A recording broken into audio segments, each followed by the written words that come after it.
बताते हैं, लेकिन आपको साधुवाद कि आपने अपनी कमी बता करके और हमें बताया कि मैं इस योग्य नहीं हूँ, इसलिए आपको इस यज्ञ का आचार्य बनना है। मैं आपको प्रणाम करता हूँ और आचार्य पद के लिए मैं तैयार हूँ। चले, उत्तर दिशा में सरयू के तट पर मनोरमा नामक स्थान है और यज्ञ वेदी। आप हैं श्री राम बाबू जी घोड़ा वाले अकौना, आपकी तरफ से 21 पदमुद्राएं। और आप हैं सुल्लाह रेगवार बसवारी, आपकी तरफ से 51 पदमुद्राएं। बहुत बहुत साधुवाद, धन्यवाद। ओम मंगलम भगवान विष्णु मंगलम गृहजा मंगलम पुंडरीकाक्षाय मंगलायतनो हरि। ओम श्री चंद्रदूताभ्याम नमः स्वाहा। ओम श्री दूताभ्याम नमः स्वाहा। स्वाहा।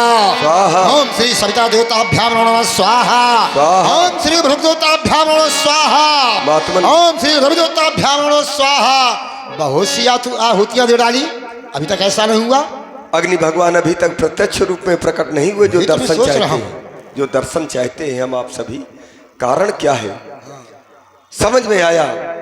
क्योंकि बाहर के देवताओं को चाहे जितना भोजन करा दिया जाए, वो घर के देवता भूखे रहे तो क्या फल मिलेगा? नहीं मिल सकता। महाराज दशरथ जी के जो कुल देवता है श्री रंगनाथ जी, अभी तक उनको आहुति प्रदान नहीं की गई। अच्छा, कुल देवता है। हाँ। ये रंगनाथ जी कौन है?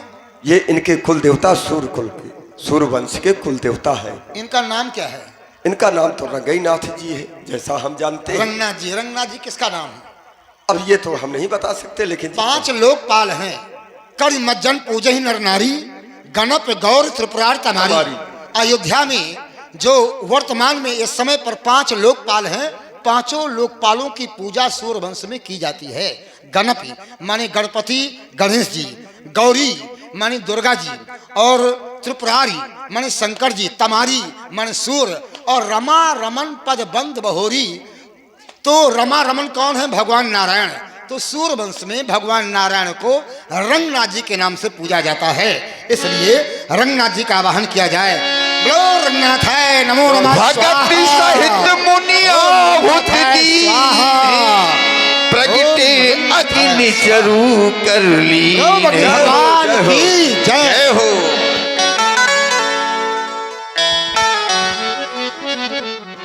हे राजन,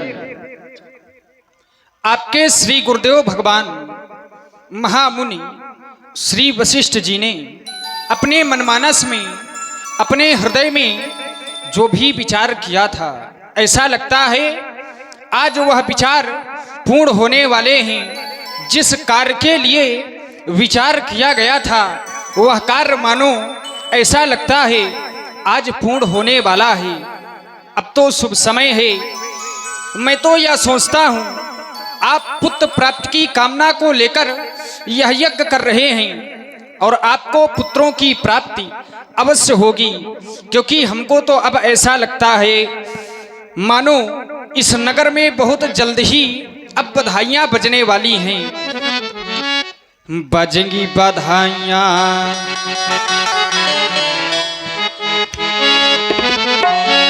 बजेंगी बधाइयाँ, नगर में बजेंगी बधाइयाँ। माता बनेगी तीनों रानियाँ, बजेंगी बधाइयाँ।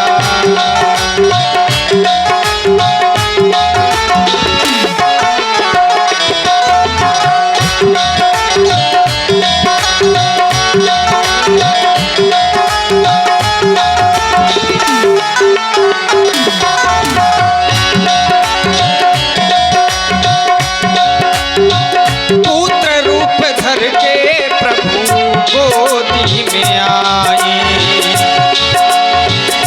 जो वशिष्ठ कछु हृदय विचारा। पुत्र रूप धर के प्रभु गोदी में आए। जग में तुम्हारा राजन नाम बढ़ाए। सकल काज सिद्ध तुम्हारा, बजेगी बधाइयाँ अवध में बजेगी बधाइयाँ। माता बनेगी तीनों रानियाँ, बजेगी बधाइयाँ।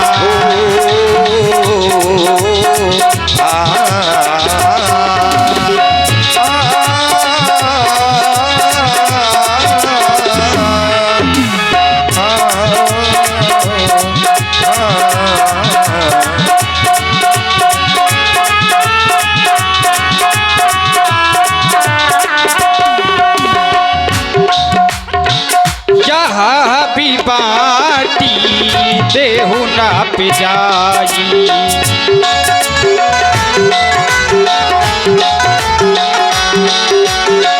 जहाँ भी बाटी देहु ना पे जाई।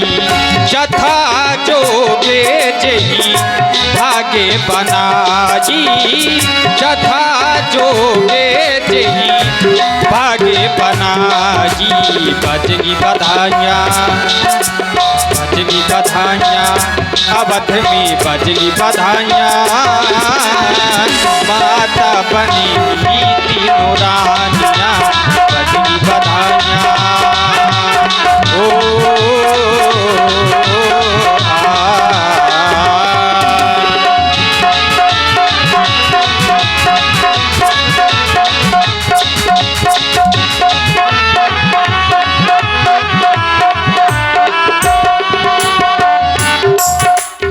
हे राजन, इस हक को ले जाकर के तीनों रानियों में यथा योग भाग बनाकर बांट देना। आपका मनोरथ अति शीघ्र ही पूर्ण हो जाएगा। बोलिए अग्नि भगवान की जय हो। तब अदृश्य भय पावक सकल सब ही समुझाई। परमानंद मगन न पो हरस न हृदय समाये। तब ही राय प्रिय नारी बुलाई। तब ही राय प्रिय नारी बुलाई।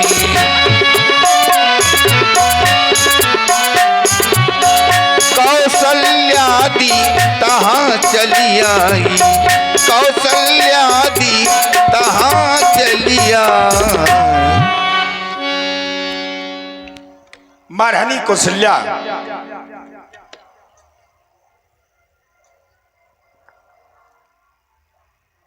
पुत्रवती भाव। हे स्वामी, ये आप कैसा मजाक कर रहे हैं?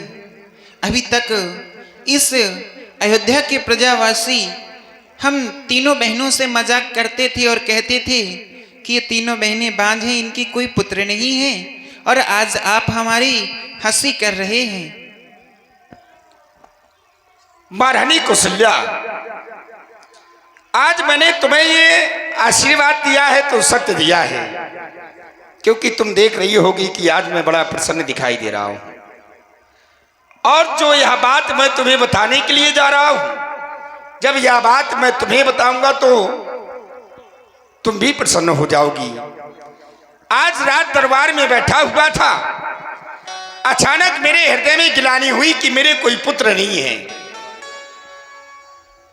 मैं गुरु भगवान के पास चला गया। गुरु भगवान को मैंने अपना दुख सुनाया कि मुझे ज्यादा पुत्र की आवश्यकता नहीं है, एक ही हो जाए। पता है गुरुदेव भगवान ने क्या कहा? क्या कहा था? कहा, राजा दशरथ तुम चिंता ना करो, धरऊ धीर हुई है सुचारी। त्रिभुवन विदित भगत भैयारी, तुम्हें 4 पुत्र होंगे, लेकिन तुम्हें पुत्रष्टि यज्ञ करवाना पड़ेगा। ब्रह्मांडक ऋषि जी के पुत्र श्रृंगी ऋषि जी को बुलाकर के पुत्रष्टि यज्ञ करवाया। यज्ञ करवाया, यज्ञ से अग्नि भगवान प्रकट हुए और उन्होंने मुझे ये प्रसाद दिया। बोले जाओ जाकर के अपनी समस्त रानियों को बांट देना, जिससे तुम्हें 4 पुत्रों की प्राप्ति होगी। स्वामी, कहो प्रिय। यज्ञ जब करवाई जाती है तो आहुति देने के लिए राजा और रानी होने चाहिए। आपने यज्ञ अकेले अकेले कर ली, हम तीनों बहनों में से किसी को नहीं बुलाया। तुम्हारी ये बात सत्य है। बिना राजा रानी के यज्ञ पूर्ण नहीं होती। यज्ञ में जो आहुतियां दी जाती हैं तो राजा रानी के द्वारा दी जाती हैं, लेकिन इसमें हमारा भी कोई कारण नहीं था। इसमें जो आहुतियां दी गई हैं वो मुनियों की दी गई हैं। भगत सहित मुनि आहुत दीनी, प्रगटे अगन चरु कर लीनी। हमारा कोई उसमें कार्य नहीं था। ये यज्ञ ऋषियों ने किया है और आहुतियां भी ऋषियों ने दी है, इसलिए हमने आपको नहीं बुलाया। लेकिन उन्होंने, गुरुदेव भगवान ने जो कहा कि हमें पुत्र कैसे होंगे, मेरी रानी सुनो, महारानी सुनो।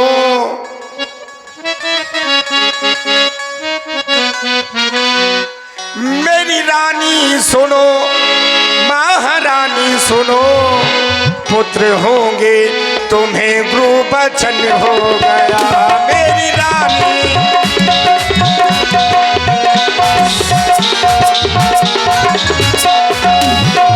मेरी रानी सुनो, महारानी सुनो, मेरी रानी सुनो, महारानी सुनो, पुत्र होंगे तुम्हें गुरु बचन हो गया।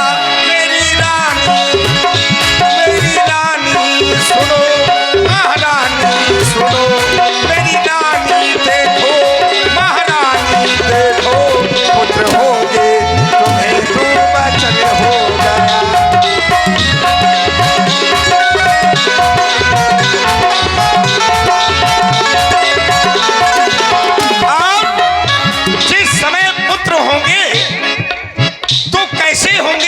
कैसे? उनका एक एक अंग कमल की तरह दिखाई देगा, कमल की तरह होगा। जिनके तन पे कमल, जिनके मन में कमल,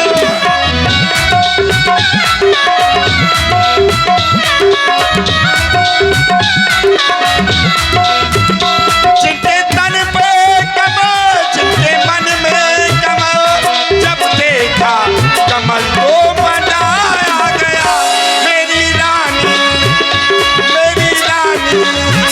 मेरी रानी सुनो, महारानी सुनो, मेरी रानी सुनो, महारानी सुनो, पुत्र होंगे तुम्हें गुरु बचन हो गया। मेरी रानी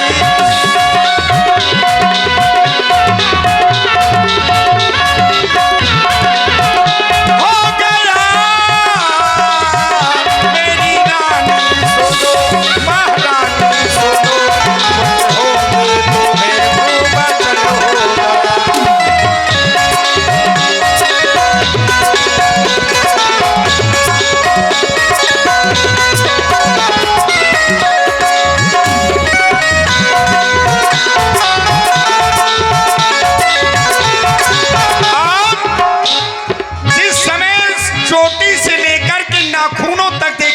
तो कमल ही कमल दिखाई देगा। नक सिर तक कमल, सिख नख तक कमल, सिर नख तक कमल, नक सिर तक कमल, जब देखा कमल को मजा आ गया। मेरी रानी सुनो, महारानी सुनो, मेरी रानी सुनो, महारानी सुनो, पुत्र होंगे तुम्हें गुरु बचन हो गया, हो गया। मेरी रानी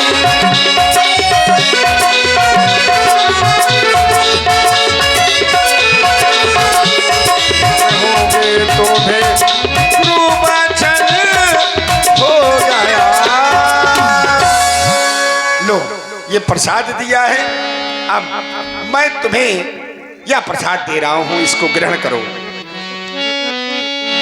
अर्धभाग्य कौशल्य ही दीरा, उभय भाग आधे कर कीरा, कैकेयी कहे सोन पुदयबु, रहो सो उभय भाग पुनि भयबु।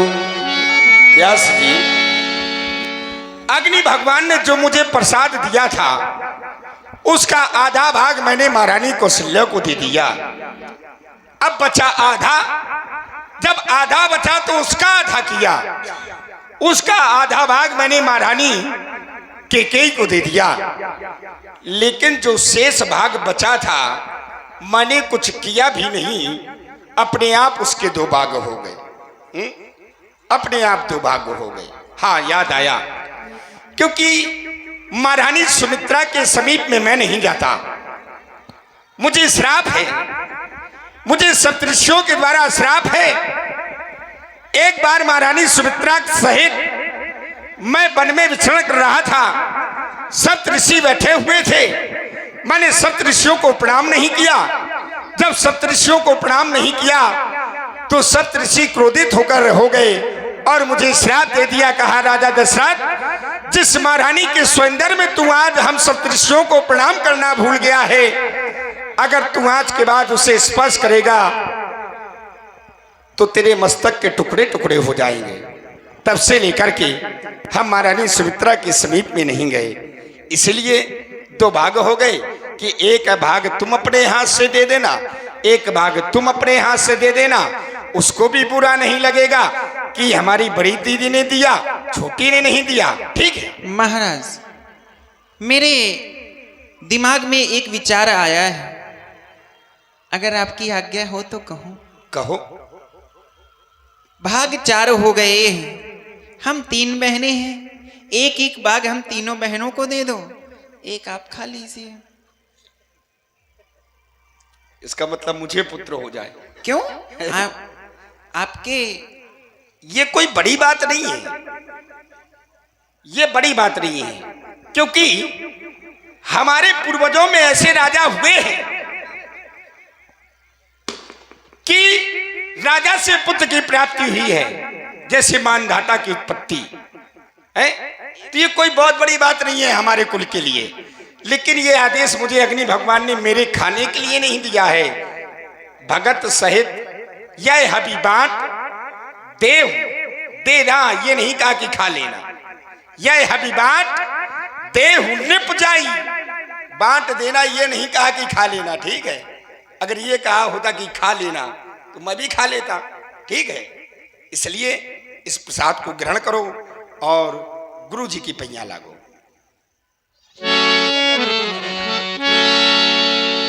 कौशल्या कैकेयी हाथ धरी, दीन सुमित्र ही मन प्रसन्न करी। यही विधि गर्व सहित सब नारी, भई हृदय हर्षित सुख भारी। बहन, आज बड़े सौभाग्य की बात है कि हम तीनों बहनों को मां बनने का सौभाग्य प्राप्त हो रहा है, और ये सौभाग्य हमारे गुरुजनों के कारण हो रहा है। तो क्यों ना उन गुरुजनों के चरणों में अर्चना, वंदना, पूजा करनी चाहिए। हाँ बहन। परंतु हम महलों से बाहर नहीं जा सकती, तो क्यों ना हम यहीं से गुरुजनों के चरणों में वंदना करती हैं। मैं भी स्वामी के साथ में गुरु सदन में होती